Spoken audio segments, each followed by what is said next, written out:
Boa noite, tudo bem, galera? Aqui é o Mais QI Podcast, estamos chegando mais uma vez aqui com vocês. Eu sou Renato Serra. Eu sou Miguel Veiga. E é isso aí, gente. Vamos para mais esse empreendimento que nós estamos fazendo aí, trazendo pessoas do mundo empresarial para falar com vocês aí, para falar de suas experiências. E hoje a gente recebe aqui com muita alegria um empresário da nossa cidade aí, o Rafael Yaspek. Rafael Yaspek. Eu não sei porque veio o Eduardo, cara. Tô falando com o Rafael há um tempão aqui. E aí, tudo bom, Rafael? Como é que tudo você bem? tá, cara? Primeiro agradecer aí, Miguel, Renato, pelo convite. Pô, muito prazer, feliz de estar aqui com você. Prazer é todo nosso aí em te entrevistar hoje, né? Na verdade a gente não chama de entrevista, a gente é um bate-papo. Então a gente quer ouvir a tua história porque eu já tinha ouvido falar de você. O Renato deu o approach para poder te trazer aqui. Você é um cara de sucesso, então a gente queria escutar um pouco da tua trajetória, a gente queria saber como tudo começou, você ir lá no início, como é que foi tua vida, e você ficar bem à vontade aí para poder contar um pouco e inspirar novos empreendedores e pessoas que querem ou ter o teu primeiro negócio ou a pessoas que já têm o teu negócio e podem aprender um pouquinho na prática, porque aqui não tem, a gente não fala que é conhecimento técnico, aqui é tudo na prática, né? Então conta um pouco da tua prática pra gente aí. Pode começar do jeito que você quiser, beleza, na cronologia que você quiser, se você sair um pouco. Vocês vão me perguntar. Isso, e a gente vai... O negócio, o lance é o seguinte, a gente já estava aqui conversando, né, Rafael? E eu achei interessante, assim, várias coisas. Fiquei sabendo, inclusive, que já conheci o seu pai, mandar um abraço para ele. Eu conheço como Yaspek. Qual é o primeiro nome dele mesmo? Antônio Carlos. Antônio Carlos. E aí, Yaspek? Estamos aí. Eu não sei se você está em Mauá ainda, ele mudou para lá. Fazendo camiseta, também empresário. Ele está com isso, loja lá ainda? Sim. Ah, tá. E essa vontade aí de começar a empreender, você na verdade não foi bem assim, né? Você começou, como é que foi a história? Eu acho que você até falou do meu pai aí, acho que a gente acaba aprendendo, porque assim, meu pai sempre teve loja, inclusive a primeira loja que ele teve foi aqui no Manejo, aqui na Coronel Mendes. Legal. Então eu cresci, era Sábado Modas. Isso. Era então, vestuário. É onde hoje tem uma loja de informática, ali do lado da igreja. Sei qual é. Você era ali mesmo. Então eu cresci dentro da loja. Então meu pai sempre foi empreendedor também, então acho que E você vendia também, trabalhou ia ali? Ia pra loja no final de semana. Quantos anos você tinha? Ali devia ter 7, 8 anos. Ah, então você fazia esse acompanhamento. Hoje né? você tem? Hoje eu tô com 37. 37. Ah, então já uns 30 então, anos. Começou ali. Começou ali, eu sempre via meu pai ali trabalhando com a loja, achava fantástico, ele tinha uma visão assim, né? Naquela época eu falava, meu pai falava assim, não, eu quero ter uma marca para vender para o Brasil todo, mas naquela época era muito difícil, não existia internet, não existia nada, né? Então ele falava, eu ficava observando, eu achava incrível uma coisa que ele fazia. Ali passava muita gente andando, então ele pregava umas meinhas, custava 50 centavos na época. Meia de mulher. Sim. Aquilo vendia igual água, agora eu ficava o dia inteiro grampeando, porque era grampeado. E você trabalhava, né? Ficava ali dando a força. E aí, logo depois ele comprou um dos primeiros gravadores de CD da época. Eu tava na quinta série, oitava série, não lembro se era. E ali, pô, eu pegava, vendia CD pra todo mundo, fazia cópia, né? Então acho que ali começou a minha vida de empreendedor, né? A tua empreitada de empreendedor. Vendia R$5 na época. E você ganhava uma grana já ali, eu pagava né? R$1 no CD virgem e replicava, né? Então, já que você perguntou do início, foi isso. Claro. Esse é um bom início. Aí você, eu também, isso eu já sabia, né? Você foi... Primeira coisa, você foi se formar, né? Isso, você seguindo a... sou fisioterapeuta de formação. E aí, quando eu estava no último ano ali da fisioterapia, eu estava fazendo já pós-graduação junto, né? Que já podia entrar. Mas e algum negócio em paralelo ou não? Aí só estava mesmo... Só estudando.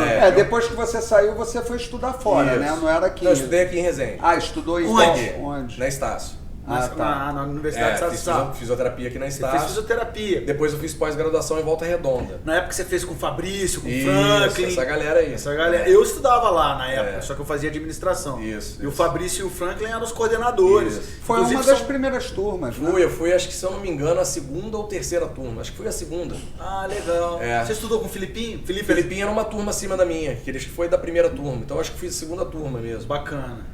Então eu terminei ali a faculdade, fui fazer pós-graduação e na pós eu tive contato com umas meninas que eram de Angra. E você fez pós em? Eu fiz pós em traumatortopedia com ênfase em terapia manual. Legal. Nossa. E aí tinha uma... É complicada essa história. Repete isso aí. Pós em quê? Não, é que eu acho que Trava a a língua, manual você manipulava as pessoas. É para isso. pegar pessoas que depois de um Tinha várias trauma, técnicas, né? Maitland. É pós-traumático, né? Vários nomes complicados. E aí eu tive contato com essas meninas que falam, pô, por que você não vai pra Angra? Lá não tem nenhum estúdio de pilates. E eu sempre fui residência, sou nascido e criado aqui. E eu, pro garoto novo, falei, é legal esse tal de pilates, eu vou pesquisar mais. E na época, assim, quando há 15 anos atrás, a gente falou há 15 anos, 16 anos atrás, a gente não escutava falar muito de pilates. Tava crescendo ainda, né, aqui em Resende, se eu não me engano, só tinha um estúdio de pilates. E aí eu peguei, achei um curso na internet. Mas essas meninas de Angra, você... Conheci na pós, elas tinham clínica. Falei, por que você não montam lá? Já não tem e tal. Falei, pode ser. Tinha um primo que trabalhava num banco. Falei, Raul, como é que tá aí pra morar aí e tal? Falei, não, vem, pode ficar aqui em casa. Falei, vou ver qual é desse negócio de montar um estúdio Pilates em Angra. Aí apresentaram... Então esse foi o primeiro empreendimento. Aí eles me apresentaram uma outra pessoa, né, que queria montar e abrir de sociedade sem conhecer a menina lá, e a gente montou esse primeiro estúdio. Aonde? Né, em Angra. Mas aonde lá? Lá na 539, aquele prédio, o último prédio lá. 539, na Coronel Carvalho. Foi lá. Exatamente na Coronel Carvalho. E aí comprei o equipamento de uma empresa do Rio, né? Comprei, porque na época eu nem pensava em fabricar. E aí, como o Pilates estava crescendo, os colegas começavam a perguntar, pô, Rafael, você tá com o estúdio, como é que tá? Eu falei, pô, é bem legal, né? O pessoal tá conhecendo ainda, mas é um negócio promissor.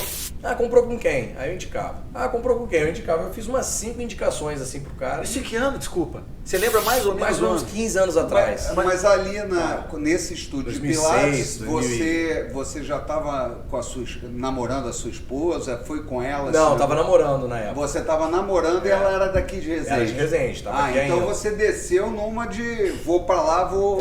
E você vou desbravar. E você ficava lá em Angra durante a semana? Ou você Ficava, ia e voltava? Não, ficava lá. Ficava lá. Durante a semana e final de semana você vinha. E aí ela se formou logo 6 meses depois. Fisioterapeuta também? Também. Aí a gente falou, vamos montar um estúdio de pilates aqui em outro bairro.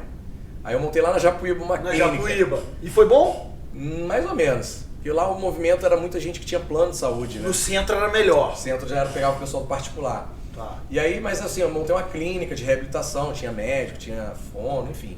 E aí eu queria montar o primeiro estúdio de pilates lá, né? Aí fui ligar pro cara, falei, e aí, beleza? Pô, já te indiquei mais 5 pessoas aí, tem como você me dar um desconto, parcelar mais? Pô, não tem não, cara. A margem é pequena, me deu um não na cara, falei, beleza. Aí eu tinha tinha alunos que eram marceneiros, outros que eram serralheiro, outro era... trabalhava com material náutico, né, com equipamento contemporâneo, né? O Pilates é dividido em clássico e contemporâneo. Curvinho, náutico, tudo náutico. Curvinha você compra o curvinho na loja tal, o moitão, o mordedor, você vai comprar na loja tal. Pô, isso aqui eu faço, sou marceneiro. Isso aqui eu faço, sou serralheiro. Vou fazer o primeiro. Peguei, meti as caras, fiz um primeiro. Mas como é que foi? Foi uma engenharia reversa? Você desmontou eu tinha um e fui tirando a medida do que eu tinha lá. Tá. Então assim, as minhas primeiras não foram tão boas porque a referência também não era muito boa. Na época eu nem sabia o que era bom e o que era ruim. Né? Ainda tinha muito isso, né? A gente não sabia o que era um pilates bom, o que era um pilates ruim. Então foi assim que eu comecei. E aí fiz o primeiro, montei esse estúdio. Mas esses primeiros equipamentos que você fez, você não tinha oficina própria. Então não, como é que foi terceirizado. Mas ali, lá em Angra mesmo? Em Angra mesmo. Fui no final de semana no marceneiro e ajudei ele a montar. Você fez um protótipo? Fiz um protótipo. E trabalhava com esse protótipo. Entendi. Aí, um belo dia, eu falei, cara, isso aqui dá um negócio. Dá um negócio. Porque... Aí peguei, criei uma logo, eu mesmo entrei no Paint? Como é que chama? Paint. Peguei uma bola e falei, pô, qual o nome da empresa? Falei, pô, Pilates, equipamento de Pilates, tem que Pilates. Aí joguei o nome dentro da bola assim. E fez o negócio. Fiz essa logo. Aí o meu cunhado na época tinha um amigo que fazia site, fizeram um site lá, fuleirão mesmo. E eu, não sabia nem que existia Google na época, Google Ads, essas coisas, né? Também estava começando, né? Você vê, há 15 anos atrás não falava tanto de... Me fala aí, eu também fiquei sabendo uma história de Orkut, né? Foi aí que eu comecei de verdade. Existia lá grupo Fisioterapeutas do Norte, Fisioterapeutas Unidos não sei da onde. Eu entrava nesses grupos, escrevia lá, equipamento de pilates, tanto, botava o valor. Tá, legal, mas espera aí, só te cortando um pouquinho. Você, além desse desenvolvimento dos produtos para Pilates, você também continuou com as duas clínicas, vamos dizer assim. Sim. É clínica, a gente pode chamar de clínica? É estúdio. Naquela época você tinha quantos funcionários nos dois estúdios? Não, eu que trabalhava. É que você falou que tinha fono. Ah, não, mas aí era também. A gente alugava a sala, né? Ah, tá. Você sublocava o espaço. Deixa eu só terminar minha pergunta, por favor. Aí, olha só, você tinha os dois estúdios e começou em paralelo a já fazer e já negociar com outras pessoas para você vender para terceiros. Isso, não só protótipos, não só interno. Não. Aí eu abri e falei, se aparecer alguém, ok. Aí eu entrava nesses grupos do Orkut e aí começou a aparecer gente de tudo, qualquer canto do Brasil. E aí eu não tinha nota fiscal, não tinha nada. Eu joguei a ideia lá, né? Falei, vamos ver o que dá isso. Por sorte, eu tenho um grande amigo que hoje é até cardiologista, na época ele era fisioterapeuta, que é o Cleiton, atende aqui na Santa Casa, aqui na clínica também, Monte Sinai. Enfim, e aí o Cleiton ele tinha uma empresa que chamava Coaporte, que era de venda de material para fisioterapia. Eu falei, e aí você fez através dele. Falei, Cleiton, cara, eu tô com uma venda aqui para sair, era para Bahia, Conceição do Coité. Lembro até hoje o nome da cidade. Falei, cara, eu não tenho. E esse cara entrou em contato contigo através do Orkut. Até uma menina, chamava Viviane. E aí ele falava com ela por telefone e tal, tá bom, vou comprar. Eu falei, então deposita metade aí. O menino depositou, falei, agora lascou, agora vou ter que fazer outro equipamento. Esse foi seu primeiro cliente? Foi, aí eu comecei. Falei, agora eu vou atrás de novo dos marceneiros, dos serralheiros e vou fazer. E os estúdios em paralelo? Em paralelo. Aí peguei, fiz esse primeiro estúdio, mandei pra ela. Ela não gostou muito, mas ficou com o equipamento. Falou, não era o que eu esperava e tal. Realmente, estava começando, não dá pra contar a história bonita, sendo que não, claro. O começo não foi perfeito, né? Mas ela ficou com o equipamento. Não devolveu, não. Não. Ele pagou os outros 50%, tudo. Também foi tudo na confiança. Nem hoje deve ser perfeito, cara. A gente não para de sempre, tá fazendo melhoria, né? Você sabe o que significa o perfeito? Diga. Perfeito é uma coisa acabada. E nunca é acabado. Não, sim. E aí a gente fez essa primeira venda, depois ficou bem devagar e as coisas também lá começaram a desandar um pouco, já não estava dando tanto. Falei, vou voltar para Resende. Aí voltei, fui para minha casa, a Mariana foi para casa dela. Peraí. Peraí, você fechou o estúdio? Fechei os estúdios. Os dois de Angra? Os dois de Angra, porque o negócio era em paralelo, não tinha empresa, né? Era assim, se eu vendesse eu ia lá e montava os equipamentos. Eu falei, não tá dando aqui, vou voltar pra Resende. Certo, fechou os dois estúdios. Fechei, voltei, joguei tudo na sala da minha mãe lá, joguei lá os equipamentos. Falei, vou estudar pra concurso. Comecei a estudar pra concurso, polícia rodoviária, penitenciária, tudo que tinha. Comecei tudo a estudar. Que era área ali, tudo que... Aí a Mariana falou assim, não, vamos montar o estúdio aqui em Resende de novo. Aí eu falei, mas não tô afim. Então vamos. Aí reformei os equipamentos. Mas peraí, deixa eu entender assim, porque você, nesse meio tempo, você já estava fazendo os anúncios no Orkut, Sim. Você fez a sua primeira venda. Aí não houve mais procura? Não, tinha, mas aí o que acontecia? As pessoas enxergavam um pouco de amadorismo, né? Um site que não era tão bem feito, as fotos dos equipamentos, só existia uma foto. Então assim, era difícil fechar a venda. Né? Então assim, eu estava sempre conversando, mas quando eu voltei, realmente decidi, eu optei em voltar para Resende, eu parei até de postar, porque o grupo sobe muito, né? Você posta, vai ficando lá embaixo, não era anúncio pago igual existe hoje em dia. Então você faz um post, as pessoas enxergam e ali você capta 1, 2, 3. Depois daquilo começa um monte de gente falar e aí foi onde eu parei de fazer anúncio, também não conversava com ninguém. Aí eu decidi reformar aqueles equipamentos. Aí fui eu aqui em Resende, atrás de marceneiro, serralheiro. Reformar os seus equipamentos dos estúdios de Angra. Os primeiros, que eles estão hoje aqui na fábrica. Porque mas os primeiros que você fez ou os primeiros que você tinha? O primeiro e único que eu tinha feito. O primeiro e único ainda está com você hoje. Não. Desculpa, deixa eu corrigir então. O primeiro e único eu trouxe para a fábrica e vendi. Mas o primeiro que eu vendi, que eu fiz para venda, eu fui atrás dessa Viviane e presenteei ela com um estúdio novo e peguei os primeiros para eu ter como relíquia mesmo, né? Ali guardado a minha história e tal. Legal. Então a primeira venda. Bacana, cara. Esse da Bahia você pegou tudo de volta. E deu para ela um. Ela ficou. Você já foi na MAN Latinoamérica? Já entrou? Não. Na MAN Latinoamérica, quando você entra na MAN Latinoamérica, eles têm o primeiro caminhão feito na fábrica de Resende. O primeiro caminhão. É bacana isso. E legal, ela deve ter tido uma surpresa do cacete. Foi, imagina. Você deu um estúdio novo pra ela. Dei um estúdio novo pra ela. E obviamente com o know-how já upgrade já tava legal. Melhor, com certeza, sim. Eu já tinha dado um upgrade legal. Tá, mas aí você não viu muito. Você falou, pô, o pessoal não tá me procurando, vou estudar pra concurso. Fiquei um pouco desanimado, né, com essa. Né, Pô, um bicho, pouco do peraí, Pilates. você que está desistindo do seu negócio, está buscando concurso público, olha lá. Tá desanimado. Tá desanimando, tá querendo, pô, eu quero ver se eu encosto, tenho o meu certo todo mês, olha aí. Ele também pensou nisso uma hora, Não, né? acho que todo mundo pensa em desistir. Claro. E aí eu reformei os equipamentos, aí que entra o João Saboia, foi lá, fez as fotos dos equipamentos. Que tá aqui presente. Que tá aqui nos bastidores. Nosso Fala aí, querido João Saboia. Um abraço.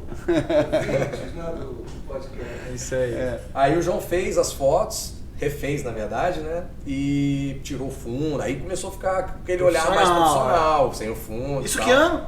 Aí eu sou ruim pra data, cara, mas isso foi logo assim, eu fiquei uns 2 anos em Angra, então deve ter uns... Que eu voltei pra Resende uns 14 anos, que eu acho que tem 16 anos. Aí nessa que você entrou... 14 anos atrás. Bom, aí você já tinha um fotógrafo profissional de alto gabarito, que já botou ali o equipamento em destaque, quer dizer, tirou o melhor ângulo e tal, e aí você resolveu profissionalizar a tua comunicação, foi isso o primeiro passo? Não, eu voltei a fazer o que eu fazia antes, entrava no Orkut e postava. Só que aí, de 6 meses a 1 ano quase, que foi esse intervalo, o volume já estava crescendo muito de pessoas procurando Pilates. Então, assim, foi impressionante. Eu voltei a postar com as fotos melhores, começou a chover gente. Só que aí, né, falava com 10, 15 pessoas, quem estava interessado ia negociando e comecei a fechar a venda. Fechei uma primeira, fechei a segunda, e aí fazendo isso, fazia tudo terceirizado, né? Eu pegava o marceneiro, ele produzia para mim as peças de madeira, pegava o serralheiro, produzia as peças de aço, eu recolhia isso. Aço e alumínio, né? E você montava? Eu montava na garagem da casa da minha mãe, ali na Liberdade. Sim. Na Avenida Riachuelo. Então ali eu montava os equipamentos eu mesmo, sozinho. Botava o pé, parafusadeira, não tinha ajudante. E chegava no final do dia, tava com o kit pronto, aí a minha sogra, a Mariana, e a minha mãe, todo mundo ajudava a embalar. Embalava aquilo lá, eu mandava desmanchar, que a embalagem estava fake. Plástico, bolha, essas coisas. Sempre a família é importante no momento. Pô, a família junta ali. E aí, né, aí começou a tomar uma outra proporção. Eu falei, ó, eu não vou dar mais aula de Pilates. Eu tô abandonando lá o estúdio, que eu tinha um estúdio aqui no edifício Center Sul. Center Sul. Edifício Center Sul. Isso você não tinha falado pra gente. Esses 2 estúdios que você fechou lá, você acabou abrindo em Resende. Isso, foi quando eu reformei, até acabei esquecendo de contar. Reformei pra poder montar aqui, né? E aí tive ajuda também do som. Aí quando você reformou, você também entrou em contato com alguma mão de obra daqui, né? Foi você aí que já eu fez Aí meu sogro ajudou também a reformar, ele que ajudou a estofar, ajudou a pintar a parede do estúdio. E aí eu fiquei com esse estúdio e comecei a vender, né? Aí comecei a vender mensalmente, né? Depois que eu retomei com as fotos já toda mais profissionais, comecei a vender mensalmente. Aí eu falei, ó, eu tô abandonando o estúdio. E a Mariana tava na prefeitura na época, no PSF lá do Mariana, Cabral. Sua esposa. No PSF do Cabral. Certo. E aí ela trabalhava lá no PSF do Cabral. Isso vocês já tinham casado, então? Não. Ainda estavam namorando, estavam noivos ainda. E aí ela ficava dando aula à noite só. O estúdio ficava aberto só à noite. E eu fazendo lá na garagem da casa da minha mãe. Fazendo e vendendo. Vendendo. Aí começou a ficar apertado. Eu sozinho já não estava dando... Começou na garagem da tua mãe. Aí começou que nem a Microsoft, né? Muita coisa, né? Muita coisa começa na garagem. A Apple, né? A Microsoft. A Microsoft também. As duas foram em garagem. Google também. Google foi na garagem e a equipe Pilates na garagem. Isso aí.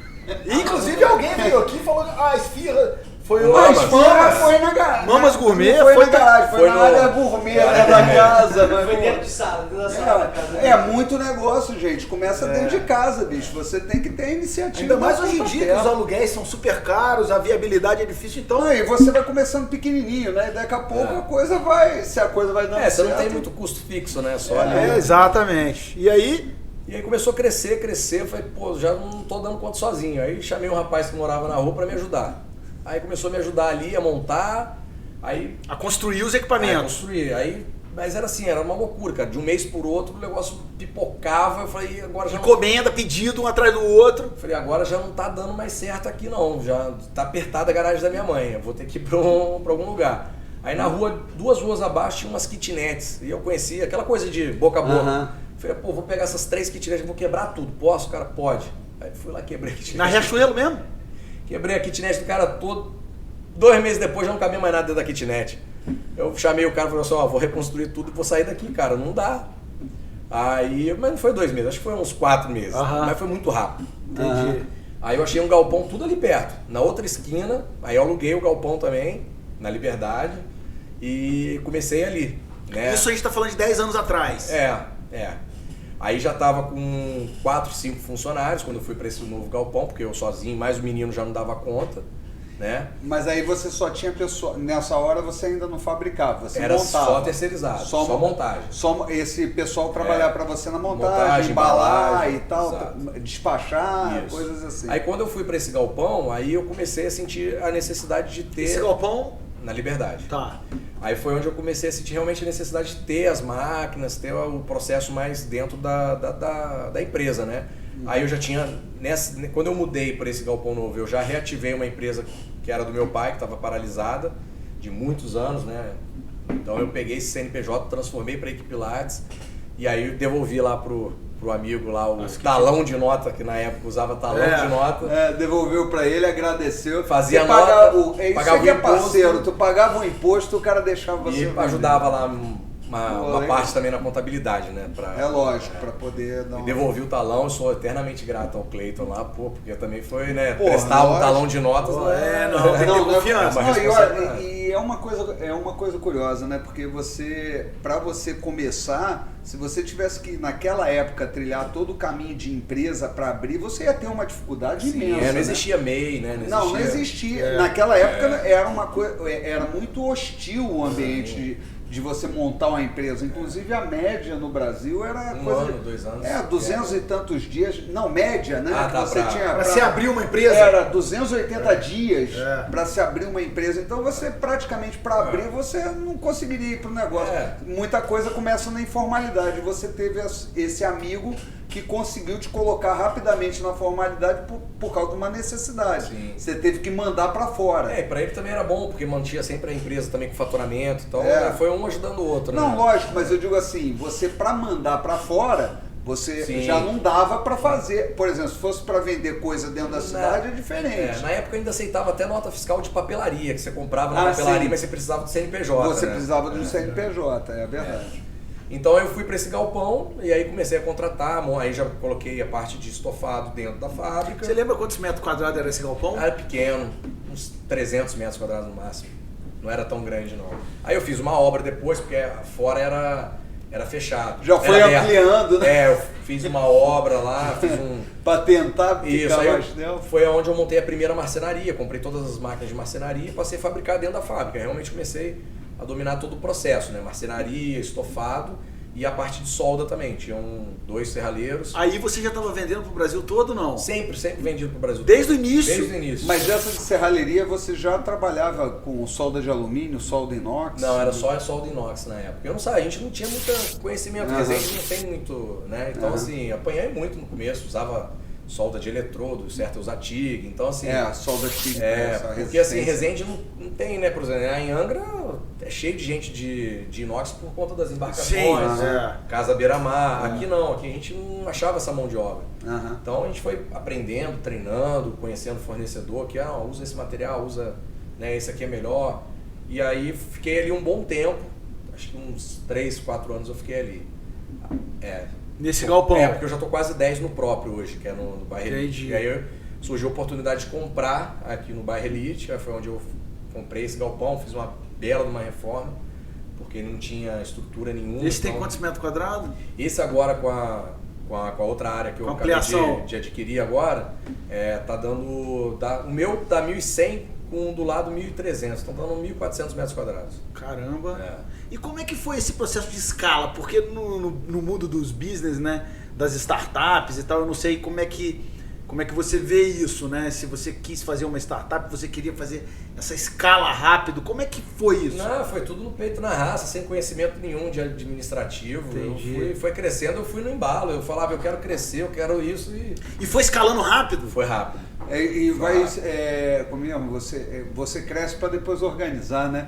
O negócio crescendo e vai se organizando. Eu fiz a mudança praticamente montando equipamento dentro do caminhão, imagina. Sair de um galpão, como é que você estrutura outro galpão com uma produção cheia?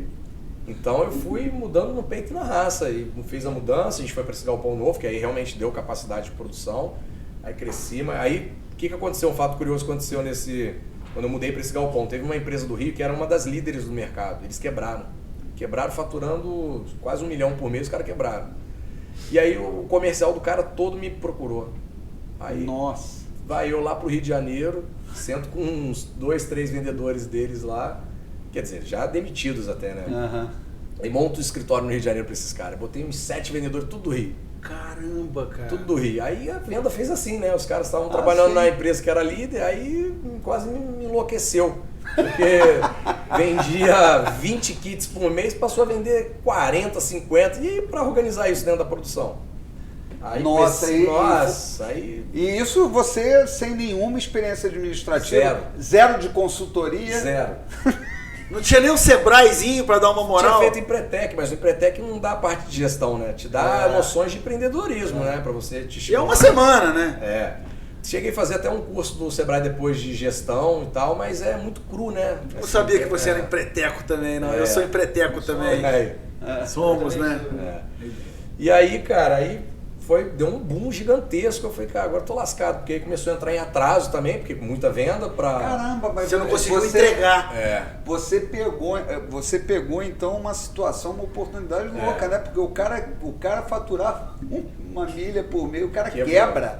E aí deixou todo mundo na mão e o nego veio atrás de você. Aí, que coisa, sim, cara. peguei surgiram outras empresas também. Lógico, no meio do caminho, mas filtrou você... muito nesses anos, né? Mas você já estava no mercado do Rio, você já devia estar... Os caras já deviam saber. Engraçado, o Rio a gente não vende tanto, cara. Porque o Rio tem muita empresa pequena, assim, né?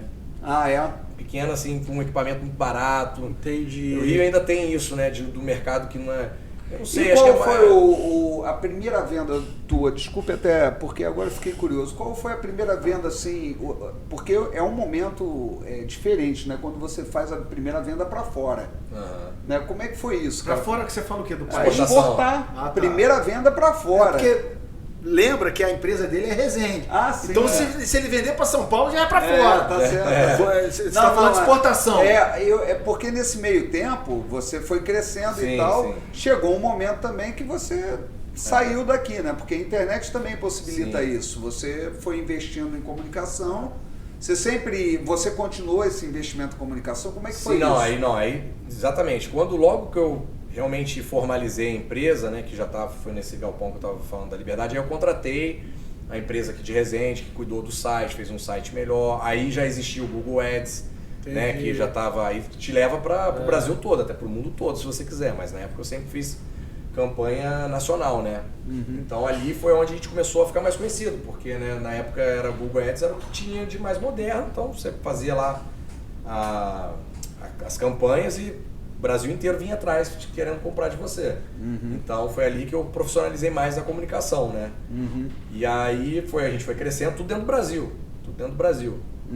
E aí veio aquela crise também de 2008. Tiveram algumas, né? Mas uma 2008, forte. 2014, 2016. Foram tantas que a gente já tá até calejado, mas acho que... 2008 foi quando... Não, peguei forte, foi 14. 14 foi bravo, E aí eu tava com o quê? Problema de estar com atraso, mais a crise. Aí, ali eu quase quebrei. Pensei em vender a empresa. Mas você não estava cheio de pedidos? Mas o problema mas depois que a gente aprende e conhece um pouco de gestão, hoje eu sei por que empresas dobram o faturamento e quebram, né? Porque depende de muita coisa, fluxo de caixa, né? Depende de matéria-prima, então você nunca pode dar um passo maior que a perna. E eu fui dando sem conhecimento. Vendendo, vamos vender, mas aí você precisa de um fluxo de caixa muito forte. E aí você não tem um fluxo, você não tem onde pegar vendia parcelado, fazia o quê? Um desencaixe, né? Você tem que comprar muita matéria-prima e você não tem o dinheiro. E aí eu procurei uma empresa para vender. Eu já chego lá na exportação. Ah, não, vamos. Tem muita coisa antes. Tem. Aí eu chamei uma empresa de São Paulo para fazer o valuation da empresa. Eu falei, vou vender, que eu não tô aguentando mais esse troço não. Não dá não, isso aqui não é para mim não. Isso em 2014. 2014. Rapaz, eu comecei a você- vender tanto que eu saí do simples. Foi pro lucro presumido. Na época aquele negócio de... saiu do simples, tem problema não, vai pagar mais imposto. Não, tem problema não, tá vendendo pra caramba. Rapaz, quando eu saí do simples, que aí a Não, folha... a carga tributária, ainda mais se você tiver funcionário. Não, na época eu tinha 30, 40 funcionários. Porra, aí, eu meu falei, irmão. Eu não tô aguentando, vou vender. Aí surgiu uma pessoa de São Paulo interessada. Qual era o valuation? Não, então, aí ele ficou interessado em poder conhecer a empresa para fazer o Ah, valuation tá. da empresa. E ficou no meu pé e eu já tinha até desistido de vender. Falei, não, eu quero conversar com você. Aí um belo dia marquei uma reunião com o cara, não, porque eu sou investidor em várias empresas e uma das empresas que sou investidor aqui em São Paulo é um spa e tem os seus equipamentos. Então eu quero saber o que está acontecendo. Ele veio para cá, aí entendeu toda a problemática, né, de ter crescido Gestão. muito, falta de gestão e etc. E aí ele fez uma consultoria, não para venda, não cheguei nem a fazer valuation. E aí peguei... Desisti, a empresa voltou a melhorar, passou a crise, a gente voltou a crescer um pouco e tal, as coisas estavam já indo numa maré melhor. E aí ele me procura de novo depois de um ano e meio da consultoria, falou, Rafael, vem aqui para São Paulo, tinha um escritório em Alphaville que eu quero conversar com você. Eu falei, tá bom, tô indo. Aí cheguei lá, aí ele, não, quero que você entre pro grupo, quero que você seja meu sócio aqui na holding, são 10 empresas, valuation da holding é 50 milhões, você vai entrar com 10%, papapá. Eu fiquei encantado com aquilo, né? Em Alphaville, tudo lindo, maravilhoso. Comprei a ideia e fui para São Paulo. Vendi a empresa e fui para São Paulo para ser sócio da holding toda, que tinha várias empresas. Mas era 7-1 purinho. Nossa. Passei 7 meses em São Paulo, isso já tem 5 anos. Caramba, Passei cara. 7 meses em São Entrou Paulo. numa barca furada que a gente fala. Titanic. É mesmo, rapaz. Mas Esses O caras cara são bons de parecia o lado. Roberto Justo. Esses caras são Cara, bons de mas lado. os caras são profissionais São nisso, né? profissionais. E hoje está quebrado, ele está E quebrado. você não conseguiu investigar nada da empresa do cara da holding? Não, tava tudo perfeito, assim. Cara, eu ia pra lá, um escritório lindo, maravilhoso, com secretária. Rafael, quer um cafezinho? O senhor quer um cafezinho? Não, eu tô dizendo a parte tributária da empresa. Ele não abria muito. Eu também foi um erro, naquela euforia de ir, eu também não puxei muito Entendi. o histórico das empresas que ele tava ali, mas eram todas recém-adquiridas. Recém-criadas. Adquiridas. Tinha empresa lá de 15, 20 anos, de empresário, não, até mais, 40 anos, empresário querendo sair do ramo, empresas boas, com faturamento alto. E assim, aí por ali você via que não era uma coisa tão ruim, né, dos outros sócios que existiam. E aí eu fiquei 7 meses, a coisa só desandando. Você tinha investido dinheiro? Não. Não, eu entrei com a empresa. Ah, tá. Porque ele Com a falou empresa. 10%, né? Eu entrei com a empresa. E Mas aí, acabou que a tua empresa estava começando a cobrir buraco. só que aí chegou um ponto que aí ele cobria buraco de todas as empresas, pegando de todas as empresas. E aí começou a faltar dinheiro na empresa aqui, faltava matéria-prima, o atraso não acabava, aí começou a entrar num ciclo. Eu falei, não dá pra ficar aqui não, esse cara aí... Vai me levar pro buraco. Mas você tinha colocado o nome dele no teu contrato social? Não, Tinha foi feito um contrato primeiro de gaveta, para ele fazer aquisição depois de algum período, só que lá ele não prestava conta de nada. Chegou virada do ano, falei, fez venda de empresa, uma das especialidades dele era compra e venda de empresa. Então ele tinha feito uma venda de uma empresa, só de comissão tinha dado 3 milhões. Falei, me dei bem, vai chegar no final do ano, vai distribuir até lucro, né? Nada. Não falou de nada. Eu vi que ia ser uma enrascada, cheguei, bati na mesa e falei, quero distrato. Não, que eu não vou te devolver a empresa, que eu já investi não sei quantos milhões. Eu falei, você não investiu, você tirou dinheiro da empresa, falei pra ele. Porque eu comecei a empresa na garagem da casa da minha mãe, se você tivesse colocado 10 mil reais na empresa, eu saberia. Não estaria na situação que tá. Cheguei, pedi o distrato, ele não queria no primeiro momento, depois ele aceitou. Volta eu pra Resende de novo. E como é que tava nessa época? Mas o galpão estava lá, né? lá. Não, a fábrica no Sim. mesmo lugar. Sim. Na verdade, você fez vamos dizer assim, você entrou numa holding, o cara te Isso. envolveu, te Eu levou fui para pra lá lá, para fazer parte disso. Na verdade, ele drenou teu capital ali. Exatamente. Ele fez uma drenagem de capital e estava te usando ali e te dando, vamos dizer, um ambiente luxuoso, cafezinho, jantar no Exatamente. Rubaiá. E isso aí... E como é que estavam as tuas certidões negativas? Eles pagavam, você administrava? Quem Né? fazia essa parte contábil? Então, era lá tudo dentro, era tudo BPO, que eles chamam, tudo lá, advogado, contabilidade. Você não sabia de nada que estava acontecendo. Eu comecei a enxergar, né? Não estavam pagando imposto, não estavam Pois pagando é. não estavam pagando fornecedor me ligando, eu comecei a ver a teia de aranha que eu tinha me metido. E ele não quis te dar o distrato? Não queria, no E aí? primeiro momento, não. Eu bati o pé, falei, quinta-feira o caminhão tá encostando aqui, mas não é possível. Eu falei, não, quinta-feira tá encostando, o contrato é de gaveta. Eu dei tudo pronto para ele como que ia fazer. Falei assim, você faz uma carta que tá me transferindo, como era uma hold, para não ter distrato aqui no apartamento, para não pagar multa e tal, porque por lei você pode, né? Igual militar, né? Transferir depois de um ano não vai pagar multa de... né? Esse é o caminho para eu sair primeiro da casa. Depois, para sair daqui da road, você vai me devolver a empresa e eu assumo todo o prejuízo. Eu não quero saber de dinheiro, eu quero só sair daqui. Isso há 5 anos atrás? E aí eu voltei, falei, vou fechar. Você voltou, quebrado. Começou do zero. Falei, agora eu fecho.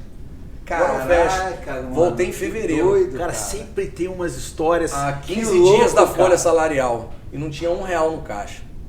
Eu sentei com cada funcionário e falei assim, não sei como é que eu vou fazer não, mas eu vou pagar o salário de vocês. Chamei um por um, conversando, falei, não tinha matéria-prima para trabalhar. Eles ficavam sentados na produção. O cara te drenou mesmo.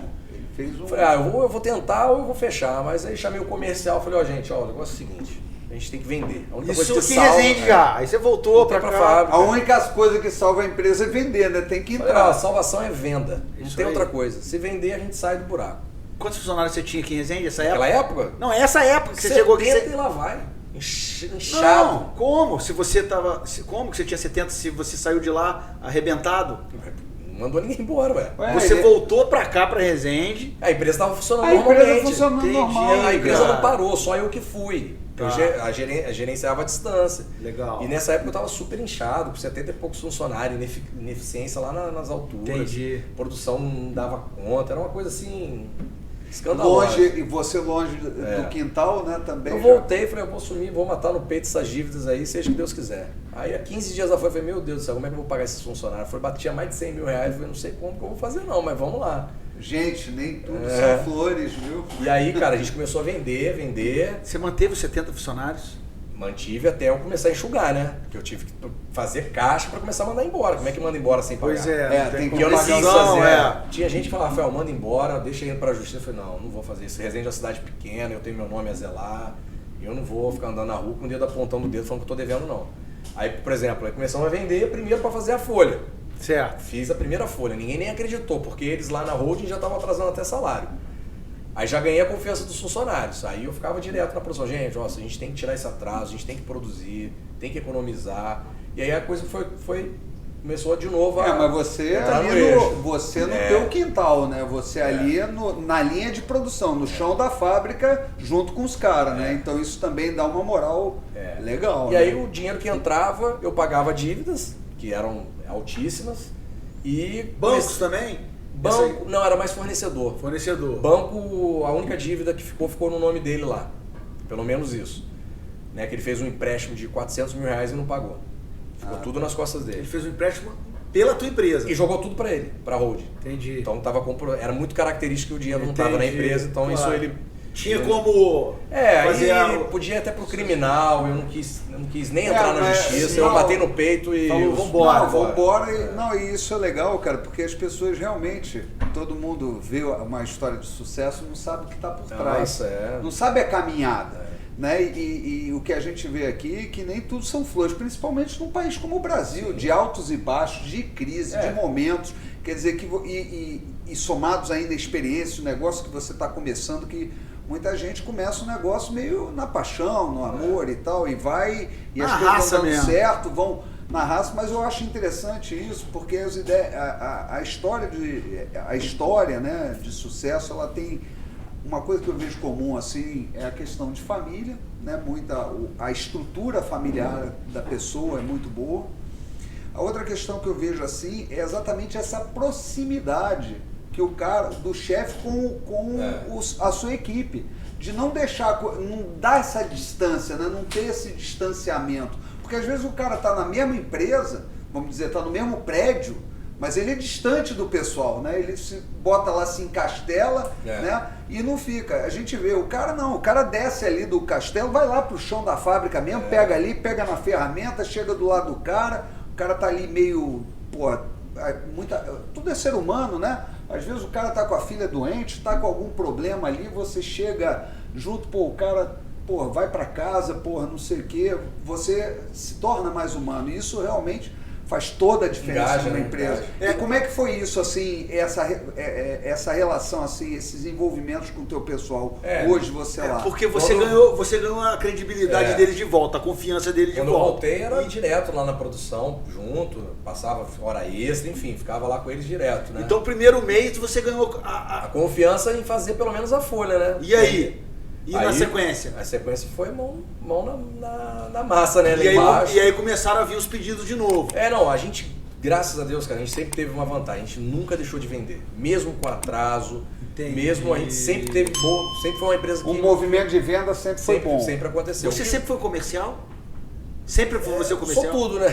Não, eu até parafusar, né? Pelo que eu vi, ele é parafuso. Eu não pega lá. Gerencio mas tudo. Mas e aqueles comerciais que estavam trabalhando com você do Rio? Eu sempre gerenciei tudo, desde o marketing até... Né? Mas esse pessoal continuou trabalhando, vendendo. Sim, você então, você já tinha uma equipe, além da internet, que era um grande, vamos dizer assim... ferramenta uma mesmo. grande ferramenta para venda, né? Você tinha também um pessoal trabalhando na venda. O comercial sempre foi o comercial tem telefone e WhatsApp, porque a gente vende pro Brasil todo, né? Então nunca tive vendedor na rua. Então meu centro de venda sempre foi interno. Né? Então... pessoal no telemarketing. Exatamente. Telemarketing, tá. Então eu sempre mantive essa equipe, eles sempre venderam. Claro que quando eu voltei eu tive que enxugar. Aí foi onde a gente botou muita mão na massa lá, na produção, para enxugar custo, enfim. Aí eu comecei a fazer um trabalho de gestão mesmo, né? Fui aprendendo na marra, né? Então o pessoal de telemarketing, assim, quantas pessoas hoje trabalham? Hoje a gente tem 8 vendedores. 8 vendedores direto ali. Direto, Não é uma equipe grande, mas é uma equipe eficaz, assim. E esses vendedores lá do Rio ainda existem? Ainda estão contigo? Existe um. Porque aí quando veio a crise de 2014, eu fechei o escritório do Rio para enxugar custos e mandei para home office. E aí automaticamente eu fui trazendo mais para cá, para ser mais fácil. Não, e é óbvio que também uma mudança de vetor, né? A gente tem que entender que a venda do porta a porta ela foi sendo substituída gradualmente pela venda de internet. Né?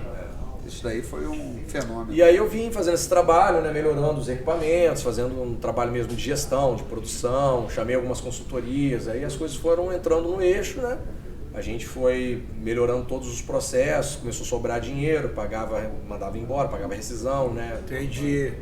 E aí as coisas realmente entraram no eixo, né? Graças a... E até então, há 5 anos atrás, quando você veio para cá, você já tinha exportado ou ainda não? Interno. Não. A gente vai chegar lá ainda. Mercado interno. Tá. E depois dessa reestruturação da volta da holding, que você reestrutura, aí você começou a pegar consultoria para se posicionar melhor. Mas no você mercado, já vendia para o Brasil todo. Essas consultorias que você fez, elas foram mais de posicionamento de mercado ou em gestão interna? O que você mais buscou? Tudo parte interno. De marketing eu nunca fiz consultoria, sempre foi interno mesmo, eu ali com meus funcionários lá, a gente que faz as campanhas, a gente que faz tudo. Tá, mas essas consultorias, elas vinham de que bandeira? Tipo, uma Fundação Dom Cabral? Não, assim, uma das consultorias que me ajudou muito foi até um professor do Sebrae.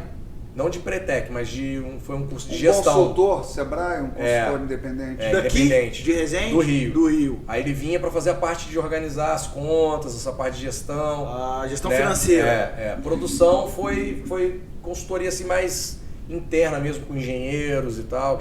E a tua parte assim, você fala, porque eu vejo que a sua empresa tem corpo, né? A tua parte contábil é feita internamente também? Não, isso é terceirizada. E a jurídica, assessoria jurídica? Assim, não fica lá dentro, né? Porque hoje a gente não tem quase demanda nenhuma, né? Assim, hoje é mais a gente cobrando quem não paga do que qualquer outra coisa. Mas por um período a gente também teve que ter um trabalho mais...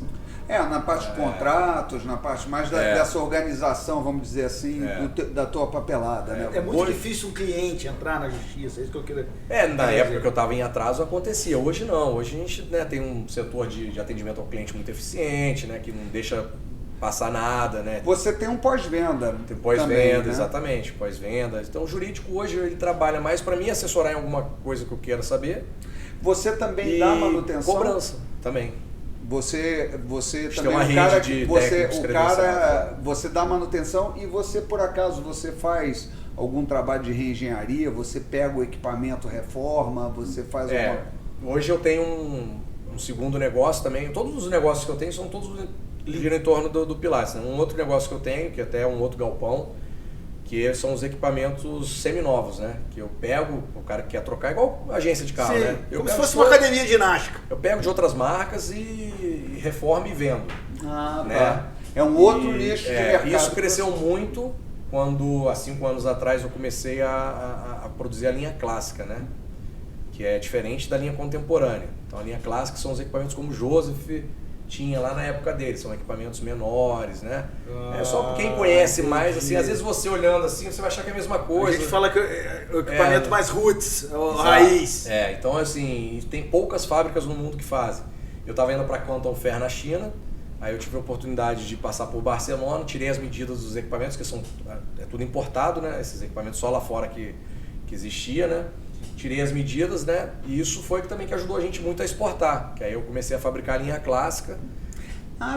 Existe uma linha clássica que segue, vamos dizer, as patentes originais. As medidas originais. As patentes originais do Pilates. Isso.